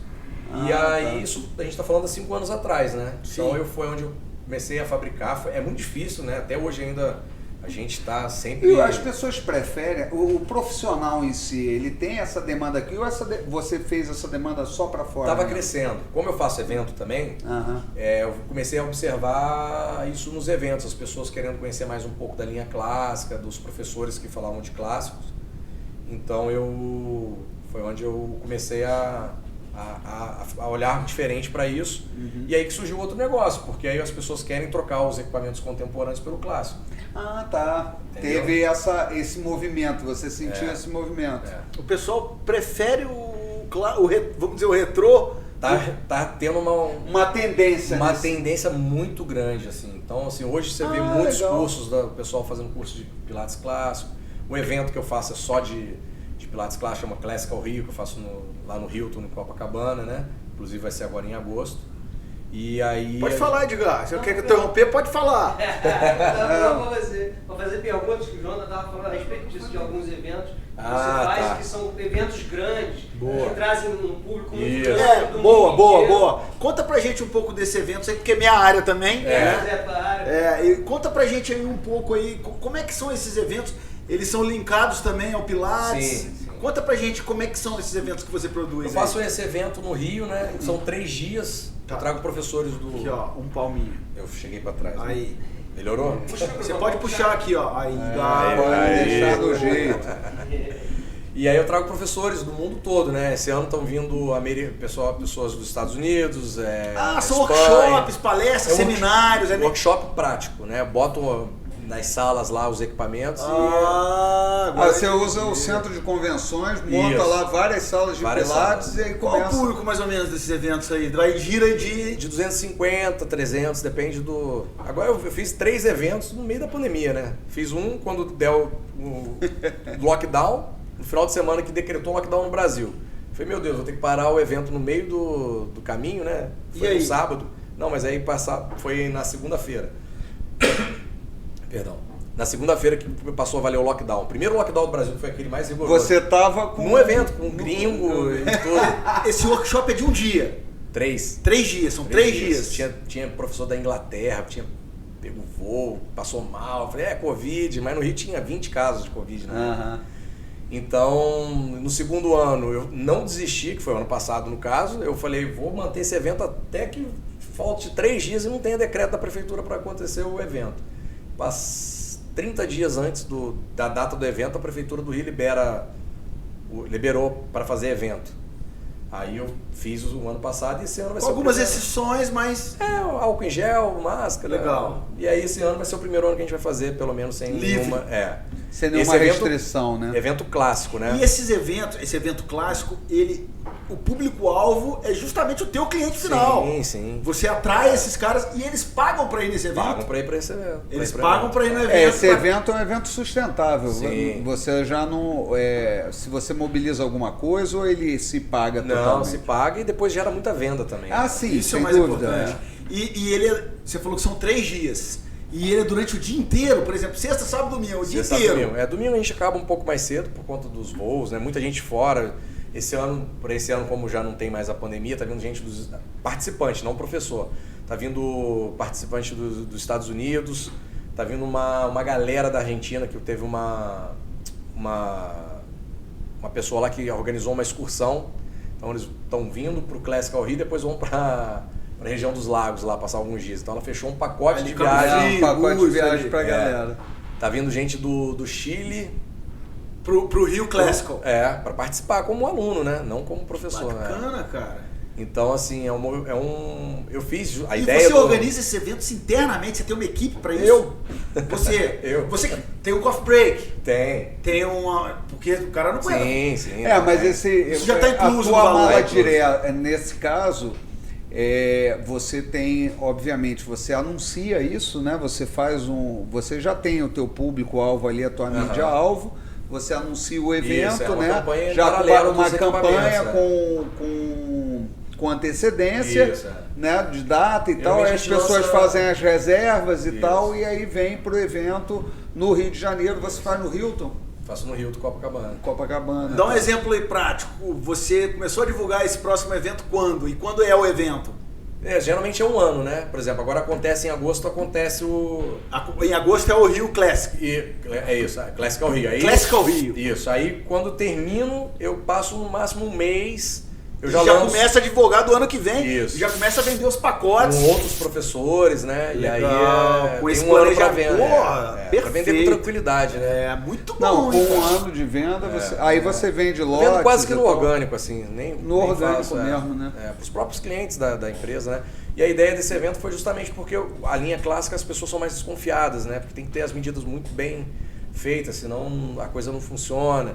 Então, o que eu fiz? Eu falei, a melhor forma de todo mundo conhecer é trazer o professor. Trazer os professores de clássico. E aí, os professores mesmo opinavam, melhor é isso, melhor aquilo. Tem tradução simultânea? Não, porque, por exemplo, o professor, às vezes esse ano vai ter que ter, porque eu estou trazendo uma aluna de Joseph que ainda é viva.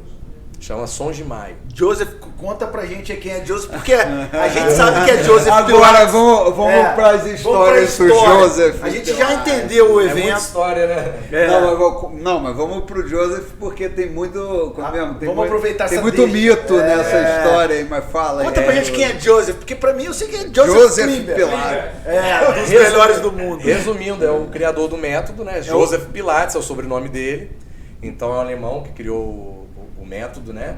E... Conta um pouco aí da história desse cara pra gente. A gente já a história é folclórica, a gente sabe que é uma história meio folclórica. Meio folclórico, meio verdade, é que ele é um alemão que estava naquele período da Primeira Guerra, acabou sendo prisioneiro. Primeira Guerra Mundial, pra quem não sabe, ficou ali entre 1910 e 1914, né? 14, então, por ali. Eu não sei se foi prisioneiro, como pode chamar, mas ele foi, e aí reza a lenda que ele começou. Ele já era um cara muito curioso com a parte de atividade física, né? Então ele já praticava boxe, yoga, então assim, sempre foi um cara muito adepto à atividade física e um cara inventor. Então ali reza a lenda que típico dos alemães, né? Eles são feras, né? Reza a lenda que ali ele desenvolveu alguma coisa já da metodologia dele dentro desse campo de concentração, campo de extermínio, porra! Não, ali na Primeira Guerra. Na Primeira Guerra não, os campos de prisioneiros. E aí ele foi para os Estados Unidos. Nos Estados Unidos ele começou a trabalhar com muito bailarino, muito pessoal da arte, né? Começou a ficar muito conhecido, principalmente pelos bailarinos, né? Por conta da reabilitação que ele fazia, já com o seu estúdio, já com suas máquinas inventadas. Tô acelerando a história dele aí para não... Tranquilo. E ele foi um cara que morreu depressivo, porque ele falava, o mundo inteiro tinha que conhecer meu método. E ele não... hoje, né? Ele, né o mundo inteiro conhece. Caramba, cara. E assim, e ele tem os chamados elders, né? Que foram pessoas que ficaram com ele muito tempo e ele ensinou. Os multiplicadores. Isso. Foram poucos, né? E só tem um vivo ainda. Não, hoje tem considerada elder, tem Lolita San Miguel, que foi considerada elder. Tem mais 2 professores que estudaram com ele, que estão vivos. Ah, tá. Que é Jay Grimes e Sons de Maio. Então eu tô trazendo a Sons de Maio para esse ano pro Classical Rio. Quantos anos? Ela tem, acho que quase 80. Caramba, cara, que maneiro. E ela não é considerada elder, mas ela teve várias aulas com o Joseph. Então, assim, ela tem um trabalho muito bacana dentro do Pilates. O que é esse elder? Elder é... Um multiplicador que estudou com quem ele. estudou com ele. Que pegou a experiência, assim... Quem ele como se deu a chancela, assim, você pode falar em Pilates. Você pode falar em meu nome, né? Só você é meu representante. Só que todos não tinham nenhuma ideia do que isso ia virar. Né? Alguns sim, porque tem a Romana, que foi a que ficou mais tempo com ele, acho que tem o quê? Uns 10 anos. Eu não sei, eu sou ruim pra data, já falei. Acho que tem uns 10 anos que ela morreu ou menos. Então, assim, ela até pouco tempo ela estava dando ainda curso de formação, né? Então, assim, eles sim viram tudo que aconteceu, que se transformou. Mas também não foi só flores, né? Teve batalha judicial nos Estados Unidos, que queriam utilizar o nome Pilates, para ter, não, ninguém pode usar o Pilates, mas aí caiu em domínio público e hoje é o que é por conta disso também, né? Não, e também as patentes caíram, né? Porque elas têm um prazo de validade. Você pode copiar à vontade esse material, porque eles realmente são isso de chama domínio público. Caíram em domínio público. Mas até então tentaram até segurar o nome, mas deu tudo certo para que se tornasse o que é hoje. Não, e que bom, né? Porque popularizou. Que a gente estava falando aqui no prédio, né? Onde está o estúdio, a gente tem 2 estúdios de Pilates só aqui nesse prédio. E a gente está em Resende, num bairro, vamos dizer. E é um mercado que continua crescendo, né? Porque com a pandemia, por exemplo, ajudou mais até, porque as pessoas não queriam mais ir para academia com 200 pessoas. Então as pessoas começaram a procurar estúdios menores, seja de Pilates ou de funcional. Então, exatamente, porque trabalha com 2, 3 pessoas no máximo. Mais seguro. É o tailor-made, né? Sob medida, né? E fica mais personal, assim. Então eu fiz esse evento justamente por isso, né? Para trazer, voltando lá à história do evento, né? Mas antes eu já tinha feito mais 3 eventos também no Rio, chama Contrologia Brasil. Esse ano vai ter a edição em novembro. Já tinha feito, mas aí eu fazia mais com palestrantes contemporâneos, né? Que era o meu mercado na época, né? Então, esses 2 eventos aí que eu... Hoje, me fale se você pode falar em percentual, as encomendas. O que você vende hoje de contemporâneo e de clássico? Então, a gente começou bem devagar no clássico, porque, igual eu falei, as pessoas eram um pouco com desconfiança, se estava na medida, se não estava. A gente foi ganhando esses professores, foi fazendo parcerias. Então, assim, 4 anos, 3 anos, hoje tem mês que é quase que meio a meio. Já. As exportações, a grande parte é o clássico. Bom, voltamos às exportações. Vamos voltar para os 5 anos atrás. E aí, como foi essa primeira remessa para fora? Para fora do venda... Brasil para o Miguel. Mas antes da exportação, você já atendia todos os estados. Sim, já tinha dado a consultoria, cara. Já tinha pego aquelas consultorias, ele estava estruturado. Porque ninguém manda para fora. E aí, como foi a primeira vez? E conta um pouco pra gente. Primeira vez ninguém esquece, né? Foi uma venda pro Peru, cara. Caramba! Foi no Peru. Eu já estive lá em Machu Picchu. Eu estive em Machu Picchu. Conheço também, é bom demais. Foi no Peru, então foi lá que foi... Aonde? Miraflores, ali no centro? Não, foi... Lima. Miraflores é Lima ali. Foi a primeira venda que eu fiz pra fora, foi Peru. Depois... Como é que foi essa primeira venda, você exportar para outro país? Como é que é a parte burocrática disso? Porque você eu já tinha as habilitações porque eu importava, né, da China. Você entrou num período de importação, né? Você importava o quê? Acessório, bola, bozu, faixa elástica, acessório pequeno, né, anel de pilates. Então eu já tinha habilitação radar, né, que chama, eu já tinha essa experiência. Então você já tinha ido à China? Já. Você foi 2 vezes já. Você teve uma época que você foi para comprar esses complementares para montar o teu portfólio, vamos dizer. Você montava o kit inteiro, o estúdio inteiro. Então foi tranquilo a parte burocrática. Eu já conhecia, né? Já conhecia o mercado. Não teve que enfiar num container, nada disso. Não, aí eu fui atrás de uma empresa de logística que cuidou de tudo, né? Assim, eu faço só a nota fiscal, invoice e depois o despachante cuida do resto, né? DUI, aí tem vários documentos. Tem um invoice que porque... todo mundo ficou sabendo na vacinação, que era um invoice. Então... É porque quando envolve uma importação ou exportação, a gente está falando muito de carga tributária, de impostos. Importação é zero, né? Você não paga nada. Ah, é? É zero. É melhor vender para fora. Não, importação não. Exportação não se paga tributo nenhum. Importação você paga o dobro. Isso aí. Dobro mais um pouco. Então, é bom e ainda é difícil, né? Às vezes dá uns enroscos. Primeira importação é canal vermelho sempre. Qualquer tipo de exportação você não paga? Zero. Não, tem... por exemplo, às vezes... que estava se debatendo aí, por exemplo, se algum produto você está querendo, vamos dizer, alguma commodity que está faltando no país e tal, e você quer fazer regular o mercado, aí você medidas, tributa. Mas tributa como estratégia. Mas, em tese, você pode liberar a venda, exportar você para jogar para fora é dinheiro que você está botando para dentro do país. Legal. Aí depois pintou uma venda para a Coreia do Sul, aí começou a pipocar um monte, aí Coreia do Sul, Cabo Verde, Portugal, Chile, Argentina, Uruguai. Quantos países já? 11, e agora a gente fechou uma venda também para Inglaterra, então vamos entrar também na Inglaterra. Já entra, e quando entra no mercado, assim, por exemplo, você fez uma venda para a Coreia, foi uma só ou foi mais? Começou umas 3 vendas para lá. Coreia do Sul, né? Coreia do Sul. Então 3 vendas na Coreia. Mas assim, a operação própria, que a gente faz vendas frequentes em Estados Unidos, né? Então tem empresa nos Estados Unidos, Portugal, Argentina. Como assim? Peraí. Você tem uma empresa nos Estados Unidos? Tem. Você tem uma base nos Estados Unidos? Tem. Onde? Não, assim, na verdade, como funciona a minha operação internacional? Hoje o mundo está muito mais fácil, né? Então eu tenho a empresa aberta, sou sócio da empresa lá. Conta em banco, tem um endereço. Tudo, mas você tem tipo coworking.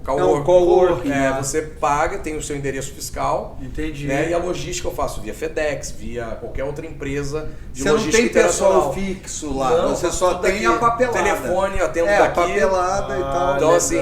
E o teu endereço lá é onde? Fica em Boston e em Portugal fica em Porto. Legal. Estados Unidos. E a Argentina fica em Buenos Aires. Você falou de Cabo Verde, porque Cabo Verde fala português, né? Fala português. Lá é português, então fica mais E essas aberturas de mercado externo, por exemplo, países de língua portuguesa, porque tem muitos, né? Angola, Macau, não sei o quê. Ou eu acho que o português é a terceira língua mais falada do mundo, né? Você já aproveita disso para divulgação ou nunca pensou? Não, assim, a exportação hoje tá orgânica. Eu não estou fazendo campanha, quero entrar em determinado país. Porque assim, tudo isso aí que eu já contei para vocês, eu não quero crescer mais. Eu não quero ser o maior do mundo, eu não quero ser o maior do Brasil, apesar de já ser dentro do Brasil. Você é o maior? Tem uma outra empresa que fica no sul que ela é grande também, mas eu não sei assim, muito bem se tá maior, mas eu sei que eu tô ali. Tá ali entre os três ali, primeiro do Brasil. Sim. Então assim... Não quero mais não. O tamanho que eu tô tá bom, já dá pra rir e chorar, então assim, tá no orgânico, vamos dizer assim. Então os Estados Unidos foi um mercado que começou a crescer, começou a vender, aí eu tô lá. Portugal foi a mesma coisa, comecei a vender, cresceu um pouquinho, tô lá. Argentina a gente vende também todo mês, apesar da economia lá tá terrível, mas é um país que surpreende, vende todos os meses a gente vende para lá. E Uruguai também, que é um país pequeno, mas que tem venda também mensal. Legal, eu tive todos esses países que você falou. Então, Uruguai na verdade não é operação minha, então eu vendo para um... Em Montevidéu mesmo? Eu vendo para esse importador e ele revende lá. Entendi. Né? Então, só lá que eu não tenho empresa. Também é um país pequeno que nem justificaria eu ter uma empresa lá, então eu prefiro vender e ele toma conta de tudo lá. E o teu mercado internacional hoje, ele corresponde a o que no teu negócio? Depende muito do mês, né? Hoje, posso falar assim, em torno de 10%, mas tem mês que, por exemplo, a venda da Coreia, são vendas altas, aí pode representar 20%, 30%. Entendi. Mas numa média 10%. Mas aí, por exemplo, mas eu digo assim, no teu balanço anual, né? Vamos dizer assim, o que representa hoje a exportação? Uns 10 a 20%. Porque assim, a venda, quando ela vai para algum outro país, assim, que não é o que eu tenho a operação, às vezes é muito esporádico, né? Esse ano, por exemplo, eu não vendi para a Coreia, o ano passado eu vendi, então... Mas em volume ou faturamento? Porque, vamos dizer assim... De faturamento, 10% de faturamento. Faturamento, não de... Né? Então foi assim que eu comecei no mercado externo, né?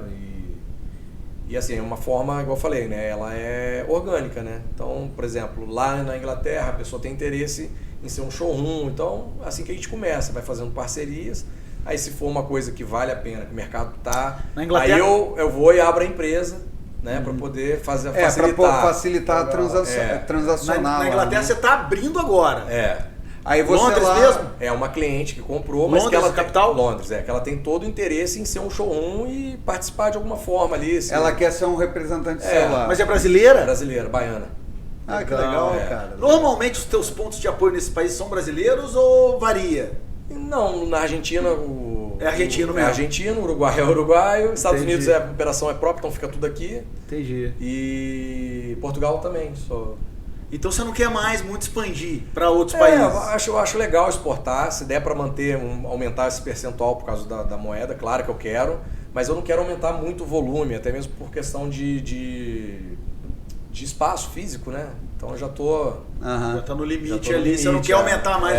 Mas e vamos dizer assim, e o seu trabalho de melhoria constante? Quer dizer, porque também você falou assim, eu quero aumentar o faturamento, mas não quero aumentar muito a minha produção, o meu espaço e tal. E para você aumentar o faturamento, uma das saídas que você tem é sempre investir em qualidade. Sim. Como é que anda essa tua... Isso a gente não para, né? Esses anos todos aí, o João mesmo é prova aí, tanto que já mudou, porque ele que fotografa todas as linhas, então ele sabe o quanto que a gente muda, tanto que às vezes é um detalhe que é imperceptível, mas eu mudo. O João, ele é fotógrafo exclusivo?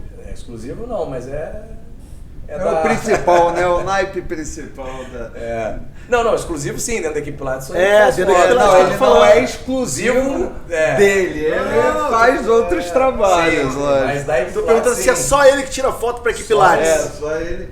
Chega aí, João. João, senta ali. João, senta lá. Senta lá pra gente bater um papo com você, pô. Fala das suas fotos, João. Você, João, você é um cara já conhecido em Resende pelas suas belíssimas fotografias. João Saboia tá aí. Coloca o microfone dele aí, vê se tá funcionando. Fala aí, fala alguma coisa que ele não contou aí. E fala perto do microfone. Aí, conta algum podre aí. Eu vou trazer ele pra cima. Vou falar. Agora é a hora da verdade. Olha só. Vou falar. Olha só. Tem uma coisa muito importante do Rafael que não foi falado aqui. Chegou logo no fim, não contou o começo.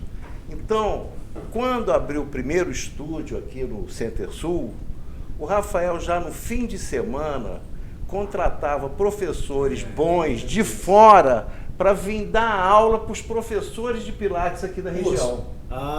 Legal. Promovia curso. Ele já fazia. Ele já fazia os workshops. O cara já... Não, ele sempre foi empresário, né? Ele sempre botou um negócio... Até o primeiro estúdio ele já alugava a sala para os outros, ele sempre fazia um a mais. Era sempre uma grana, né? O incentivo sempre foi a grana a mais. Ajudou muito nessa época, porque a gente fazia turmas... Não, mas é o grande incentivo, também, né? A grana a mais, assim, vamos otimizar o espaço, vamos ganhar mais, vamos trazer mais. Rafael tem isso de agregar pessoas, juntar pessoas, ele tem essa facilidade. Não, e você tocou num ponto, não só nos empresários e empreendedores. Você trazer conhecimento e você difundir, propagar esse conhecimento, isso são coisas de realmente grandes pessoas, não só empreendedores. Porque normalmente quando o cara ele sabe muito, normalmente ele segura o conhecimento para ele. E aí você não consegue fazer a roda girar. Então é muito importante você ter tocado nesse assunto até isso pra gente é legal, falar né? isso. Porque ele trouxe isso e já não é. Você ainda não estava produzindo, vamos dizer assim.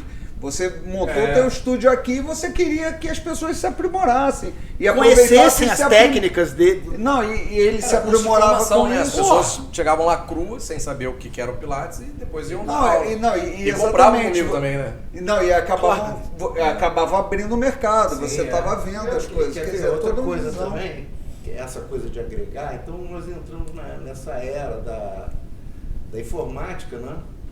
Do digital, e o Rafael ele fez a equipe Pilates TV. Cursos. Que legal. Cursos que a pessoa se inscreve. É plataforma de streaming, na verdade, né?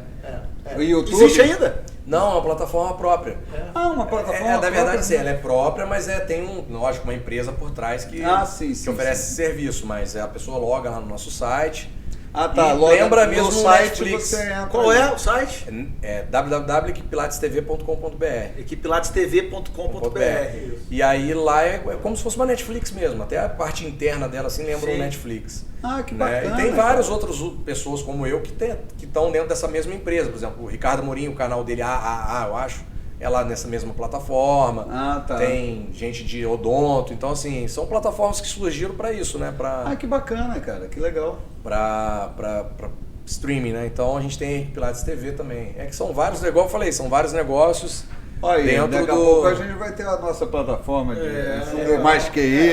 Quais são esses negócios? Fala um pouco aí. Quais são? Não precisa se aprofundar. Tá, não, mas não são muitos. Então hoje assim, a Equipilates é o principal, que né, a venda dos equipamentos, os eventos, que é o que eu promovo, a Equipilates TV, que é a plataforma de streaming, a empresa de seminovo, que um vai alimentando o outro, né? Então eu pego os equipamentos usados lá na Equipilates. Transforma e depois... Esse seminovo é uma outra empresa? Agora eu transformei em outra empresa, outro CNPJ, até mesmo para desvincular um pouco da Equipilates. E ela tem outro nome ou ela é... SN Pilates. Seminovo mesmo e Pilates. SN para não chamar seminovo, então me fala uma coisa, não sei se você pode falar, a Equipilates é lucro real? Hoje eu trabalho com uma engenharia fiscal, umas 3 empresas no Simples, 4 empresas no Simples para poder... Entendi. Porque acontece o seguinte, quando eu saio do Simples, eu tenho diferença de alíquota dos estados. Então, para mim, fica muito pesado. Mais... tem estado que você paga 8% não é nem pesado, do valor da nota. Cara. O problema desse hospício tributário é que você não consegue trabalhar. Você trabalha. E se você cometer um erro, mata multa, mata a tua margem de lucro e às vezes a mais, né? Então o problema não é você pagar o tributo, o problema é o hospício tributário.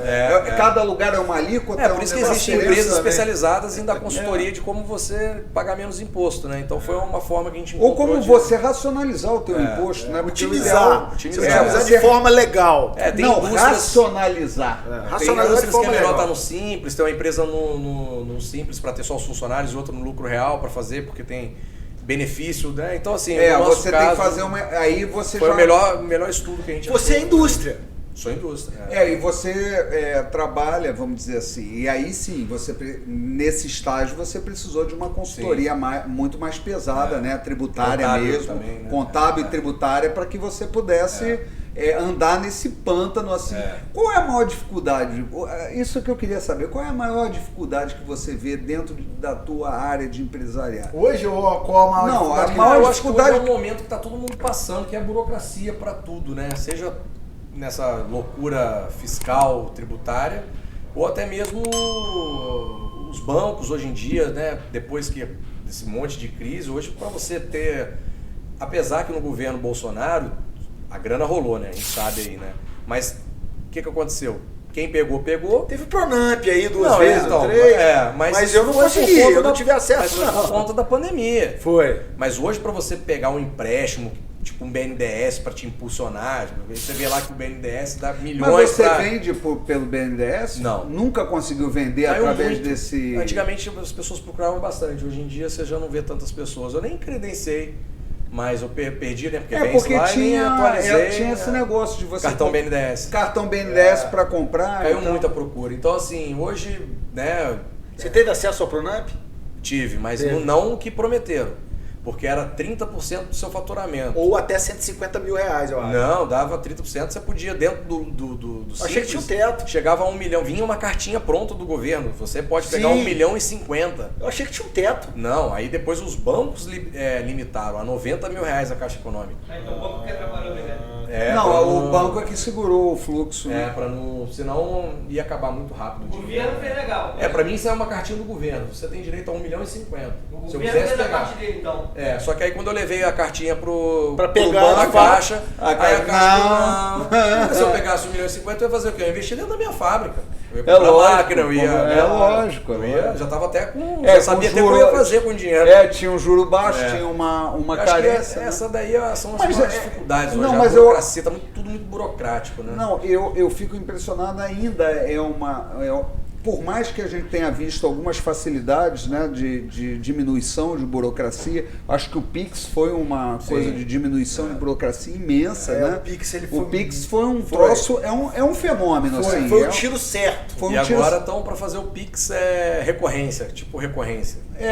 Como é que é isso? Vai para dar uma quebrada nos cartões de crédito. Você assume um compromisso, tipo, vou comprar com você em 10 vezes, vai sair da sua conta via Pix. Parcelar no Pix. Isso. parcelar no Pix. Bicho, eu acho... Parece que tá lançado.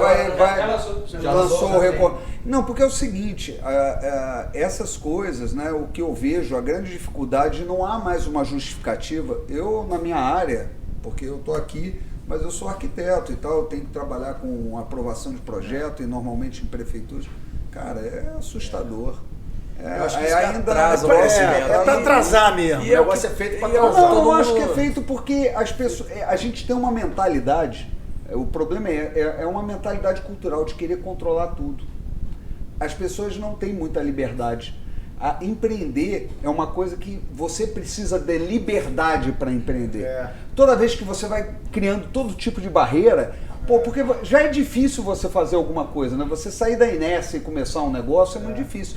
Só que sem incentivo ainda. Você, ao invés de você ter um incentivo, você tem o contrário. Você tem um desestímulo. Pelo menos se não atrapalhasse, já estava bom. Exatamente. Se o cara não te atrapalha, já tá legal. Agora, o problema é que você vai sendo desincentivado, porque todo momento.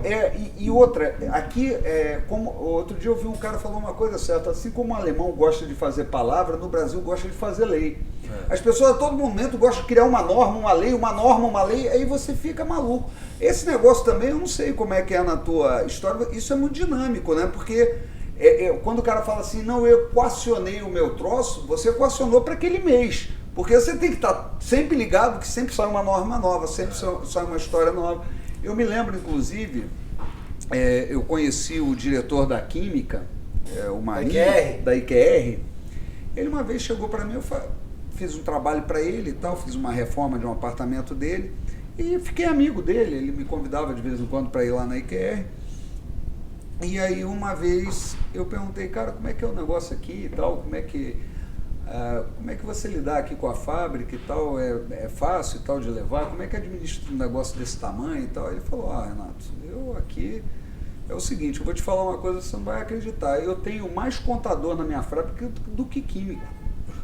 Eu tenho 6 químicos aqui e 40 contadores. 40 contadores. Ele tinha um escrito, porque é uma fábrica do tamanho da IQR, ele tinha que ter uma equipe de 40 contadores e 6 químicos para trabalhar. Quer dizer, não dá, né? É uma coisa assim que é irreal, né? Ainda temos essa dificuldade. Então, eu acho que isso é uma coisa que temos que vencer com o tempo. E a tecnologia, né? Nós temos aí a tecnologia que pode nos elevar a isso. Mas tem que ter uma mudança cultural. Tem que haver uma mudança de cultura, que é uma coisa, o cara cria todo tipo de dificuldade. É uma coisa, por exemplo, 70% da cidade ela é irregular. Se você for ver os imóveis, o que está escrito na lei não é cumprido. Eu já tive em prédios aqui em Resende, prédios grandes, feitos por construtora grande, que não cumprem legislação de corpo de bombeiro, que não cumprem, a gente vê, está na medida errada, está não sei. Não cumpre, mas na legislação ela existe. E o cara tem o habite, tem tudo, quer dizer, então aqui existe também um incentivo à ilegalidade. É um incentivo imenso à ilegalidade, em tudo, né? A gente tem um incentivo enorme. Porque você cria tanta norma que o cara, vou fazer por fora. Se você, vamos dizer, se você não tivesse esse amigo que te emprestasse a nota, como é que você ia fazer a venda? Você ia ficar com o equipamento, ou você botava numa carretinha, como eu já vi, até o nosso amigo contou aqui, o Rafael. O do Mamas Gourmet. O Rafael falou, que foi lá para 25 de março, né? E encheu o carro de não sei o quê, com as notas tudo mais ou menos, e veio no peito e na raça. Ou você faz, quer dizer, o Brasil dificulta muito ainda. É verdade, eu fica muita gente na ilegalidade. Né?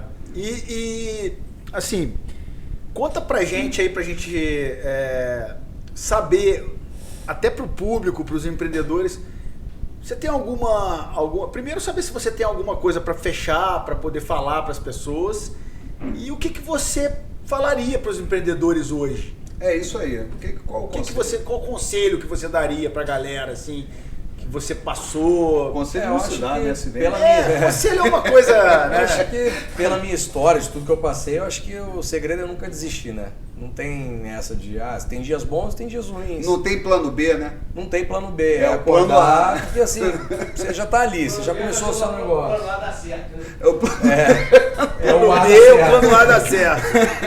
Então acho que não tem muita... não desistir, não tem muita filosofia, não tem muita poesia, cara, é trabalho, não tem jeito. Ninguém fica rico sentado na cadeira esperando cair do céu. Então, é trabalho, trabalho, trabalho e nunca desistir, porque no caminho vão ter muitas... É muita pedra no caminho. Muita pedra e se você não tiver paciência, persistência, você joga pro alto mesmo. E o Rafael, e fala, não quero mais isso. Legal, assim, foi um prazer muito grande te conhecer, porque você ter uma empresa, uma indústria, né, de equipamentos de pilates aqui na cidade de Resende e ser a maior, né, do Brasil, ou uma das maiores do Brasil, pouca gente sabe disso aqui em Resende. E a gente está divulgando isso aqui no Mais QI. Cara, pra gente é uma honra enorme você estar aqui, uma honra muito grande te conhecer como pessoa, como empresário, como cidadão também. Dá pra ver que você é um cara bacana, um cara calmo, né? Claro que na hora do sufoco ninguém é tão calmo assim. Então pra gente fica aqui uma gratidão muito grande. O João Saboia quer falar aí também. Isso, o Rafael é um cara que ele ajuda muita gente. Dá para perceber. Ajuda as pessoas, as instituições. Então isso aí ele jamais ia dizer também, né? Mas ele já doou equipamento lá para a Unicamp, já doou equipamento aqui para a Prefeitura de Resende, já doou... Pô, que legal. Já doou... brinquedo, cesta básica, coisa pra cacete, que ele tem essa coisa dele de ajudar as pessoas. Esse lado de empatia, de ajudar o próximo. Pô, legal, cara, legal, muito legal. João sabe mais da história que eu. Altruísta, né? A gente chama de altruísta. João pode escrever um livro. Conheci, aí ele conta a história. Rafael Garoto. É mesmo? Rafael não era nem formado, né? Não, estava formado já. Estava formado. E acompanhou a trajetória de perto. Acompanhei até hoje, é verdade. Você estava indo buscar os filhos dele e tal. É um grande parceiro. São os netos que Deus me deu. É o neto que Deus te deu, né? Vovô João. Vovô João. E como é que você se sente sendo fotógrafo da equipe Pilates, uma das maiores empresas de equipamentos de Pilates do Brasil? E dos eventos. E dos eventos também. Dos eventos. Eu me sinto muito grato. Como assim dos eventos? Você é fotógrafo dos eventos.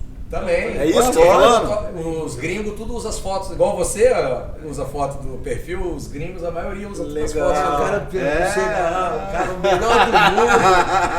Hein, Rafael? O melhor do mundo chega aí, cadê o João? O João. Eu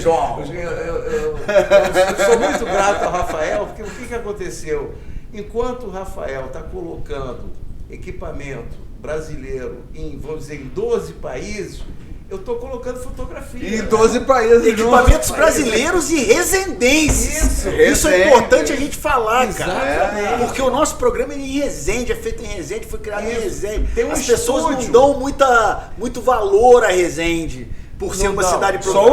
Só o pessoal de Resende, porque o pessoal de fora gosta muito. O centro de casa não faz milagre. A cidade é uma das cidades mais lindas do Vale do Paraíba. É uma cidade tranquila. É uma cidade de empreendedores. Assim, eu conheço muitas pessoas aqui que trabalham muito. E a cidade tá bonita. Resende a Resende tá bonita. As pessoas podem falar o que for. Não tô nem falando de política. Resende está e é. É bonita. Resende é a princesinha do Vale. Pô, eu acordo, vejo aquela serra, cara, é de você falar assim, caramba, onde é que eu tô? Fotografa a serra todo dia. Eu moro de frente pra serra, os paraquedistas também. Não, eu não preciso nem olha assim, já vi. Aqui você é residência? Porra, nascido na Pemir. Você sou nascido e criado. Na Pemir também. Carioca. Eu sou mineiro, mas estamos aqui, né? Eu sou residência Coração, minha filha é residência. Eu já saí de Resende. Você não é carioca de verdade. Sou. Carioca de verdade? Então por que carioca? Por que carioca? Conta pra mim. Vamos você, se você é um cara... É Pedra Branca mesmo? É isso? Cara, quase isso. Quando ali no Lago do Machado tinha um rio. O Rio Carioca. Ali tinha um rio. Águas limpas. E os portugueses chegaram e os índios ficaram putos, né? Porque os portugueses chegaram, viram aquela água limpa ali e e construíram as casas na beira do rio. E o índio falava, carioca, carioca, carioca, oca, casa, cari branco, casa de branco. E fim da história. Carioca era um rio e carioca significa casa de branco. E Rafa, você, como é que você se sente hoje sendo a primeira ou segunda? Assim, meu pai falava pra mim que eu era o segundo. Meu pai, antes de falecer, né? Falava que eu era o segundo melhor produtor de eventos do Brasil. Aí eu perguntava pra ele... Quem é o primeiro? Aí ele falava, todos os outros. Eu falava, porra, pai. Aí, porra, ele falava que eu era o segundo. Eu falava, quem era o primeiro? Ele, todos os outros. Falava pra me sacanear. E como que você se sente hoje, porra, sendo a maior ou uma das maiores empresas de equipamentos de pilates do Brasil? Assim, hoje, você olhar tudo pra trás, todos esses erros, né, que na verdade, os erros, na verdade, viram aprendizados. Sim. Como você se sente hoje? Você se sente... Qual é o teu sentimento? Vou te falar que não é uma coisa que me massageia o ego, não. Eu sou um cara muito tranquilo em relação a isso. Acho que, igual eu falei várias vezes, a palavra orgânico foi muito no orgânico. Então, assim, me sinto orgulhoso, para falar a verdade. Acho que é orgulho mesmo de não ter desistido, né? E... seria isso, não tem uma outra palavra para... Legal. Gratidão também, Gratidão, né? Sim. Muitas pessoas também ajudaram, né? Fica até Bacana. difícil falar aqui obrigado para tanta gente. É porque sozinho a gente não faz nada, né? Na verdade. Tem que ter bons parceiros, familiares que ajudaram, né? Então... Pô, pena que a Marisa não está aqui hoje. Eu gostar de ver, de ouvir. Depois ela se... Renatão, você quer encerrar? Você que é o cara... Você que é o mais QI aqui? Eu não, pelo amor de Deus, que isso, para com isso. Antes que a inteligência... Eu falei outro dia que vieram mexer comigo, o cara mais inteligente, eu falei, porra, que pena que inteligência não é sabedoria, né? Porque o importante na vida é a gente ter sabedoria. E isso a gente vai construindo com o tempo, né? Então, tem que ter a humildade, tem que ter a tranquilidade. Gostei muito, Rafael, você passa isso. É verdade. Você passa essa tranquilidade, você passa uma pessoa muito simples. E foi um prazer estar aqui com você, conhecer você. Eu já tinha ouvido falar, tenho uma curiosidade de conhecer pessoas assim. E desejo a você todo o sucesso do mundo, a realização, e que você permaneça aí nessa sua caminhada, né? E cumprindo esses objetivos e sendo um grande cidadão, como o João Saboia já falou.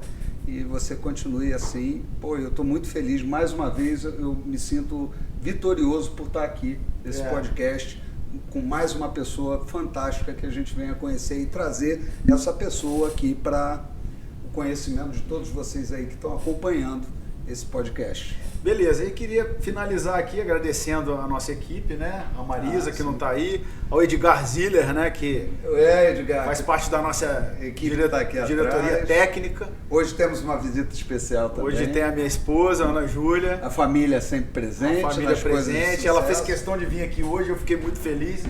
Legal, bacana. Legal, eu também agradeço aí pelo convite. Sempre bom compartilhar as histórias, né? Tristes, boas. É isso aí, inspirador, cara. Inspirador e com muita tranquilidade. Isso que foi bacana. Então, gente, muito obrigado.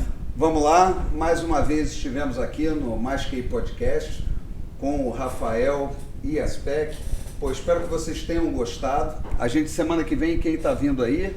Semana que vem, cara, pô, é tanto convidado aqui, até tem que ver aqui, cara. O Emílio não, o Emílio é 18. Não, semana que vem... Deixa eu dar uma olhada aqui, pera aí. Pega o celular aí. Eu acho que é a Paola Tenquini do Sebrae, mas deixa eu dar uma olhada aqui. Acho que é a Paola sim. Porque a Paola, ela... É isso mesmo, é a Paola sim. É ela? É ela.